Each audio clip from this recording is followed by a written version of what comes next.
Basically इस programme में हमें करना क्या है, हमें यूज़र कोई भी एक ईयर देगा, देन हमें बताना है कि वो एक लीप ईयर है या नहीं है। इसे एक एग्जांपल से समझ लेते हैं। हमारे पास दो तरह के ईयर्स होते हैं, एक होता है नॉन सेंचुरी ईयर्स, एक होते हैं सेंचुरी ईयर्स। सेंचुरी ईयर्स क्या होते हैं, जो 100 के मल्टीपल्स होते हैं, जैसे 1700 हो गया, 1800 हो गया, 1900 हो गया।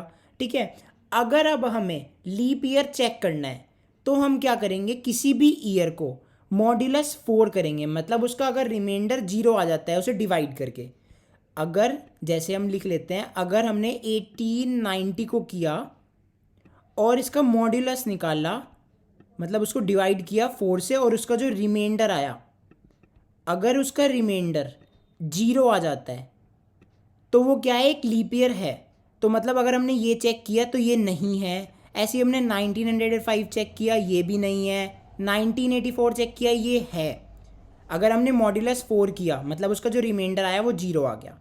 ऐसे ही 2002 नहीं है, 1904 है। ऐसी अगर अब सेंचुरी ईयर्स आ जाएं तो हम चेक करेंगे पहले तो कि वो सेंचुरी ईयर है या नहीं है, मतलब हम उसे 100 का मल्टीपल चेक कर लेंगे। पहले चेक करेंगे कि वो 100 से डिवाइड हो रहा है या नहीं है, पूरा एक ईयर। अगर वो 100 से डिवाइड होके 0 दे रहा है रिमाइंडर, तो वो एक सेंचुरी ईयर है। अब सेंचुरी ईयर हमें पता चल गया कि वो एक सेंचुरी ईयर है। अब सेंचुरी ईयर को चेक कैसे करेंगे कि वो लीप ईयर है या नहीं है। हम क्या करेंगे, इसको 400 से डिवाइड करेंगे। 400 से डिवाइड करके अगर इसका जो हमारा रिमाइंडर है वो अगर आ जाता है 0, अगर रिमाइंडर जो है 400 से डिवाइड करके वो अगर आ जाता है 0, तो देन ये क्या हो जाएगा, एक लीप ईयर। 1700 नहीं है, 1800 नहीं है, 1900 भी नहीं है, 2000 एक लीप ईयर है, क्योंकि हम इसे अगर हम 400 से डिवाइड करें तो जो इसका रिमाइंडर आएगा वो 0 को इक्वल आ जाएगा।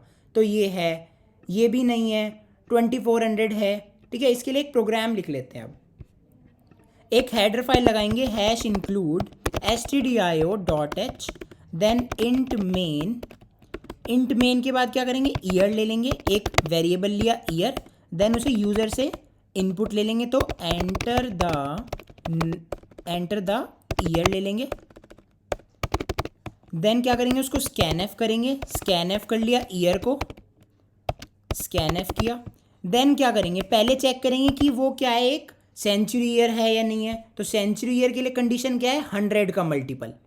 तो 100 का मल्टीपल चेक कर लो पहले कि ईयर मॉड्यूलस 100 अगर इक्वल्स टू 0 तो वो एक सेंचुरी ईयर है। फिर क्या चेक करेंगे कि सेंचुरी ईयर के लिए 400 से डिविजिबल है या नहीं है।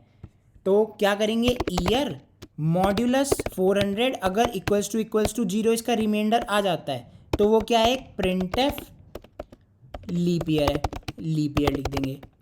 एल्स क्या करेंगे, एल्स करेंगे printf not a leap year, not a leap year. अब हमने ये सेंचुरी ईयर के लिए तो देख लिया, अब हमें नॉन सेंचुरी ईयर्स के लिए चाहिए। तो अब क्या करेंगे, एल्स कंडीशन लगाएंगे, और नॉन सेंचुरी के लिए क्या करा था हमने, मॉड्यूलस 4 इक्वल्स टू 0, ये वाला इसके लिए था ना नॉन सेंचुरी के लिए। तो हम क्या करेंगे, अगर if year modulus 4 equals to 0 आ जाता है तो वो क्या है, प्रिंट एफ कर देंगे कि वो एक लीप ईयर है। और एल्स क्या करेंगे कि not a leap year, printf not a leap year, ये आ गया। अब इनके लिए एग्जाम्पल लेके देख लेते हैं। ठीक है, जैसे एक एग्जाम्पल लेते हैं, एक ले लेते हैं नॉन सेंचुरी ईयर का पहले। तो नॉन सेंचुरी ईयर के लिए 1890 का ले लेते हैं। तो अगर हमने यहाँ पे 1890 दिया तो इसने बता दिया कि नॉट अ लीप ईयर। अब ले लेते हैं कि जो लीप ईयर होता है, तो लीप ईयर जो होता है इसमें 1984 के लिए ले लेते हैं। तो 1984, तो देखो ये आ गया लीप ईयर। एक ले लेते हैं सेंचुरी ईयर के लिए, सेंचुरी ईयर के लिए ले लेते हैं 2000, तो ये आ गया लीप ईयर। तो ये छोटा सा प्रोग्राम था लीप ईयर कैलकुलेट।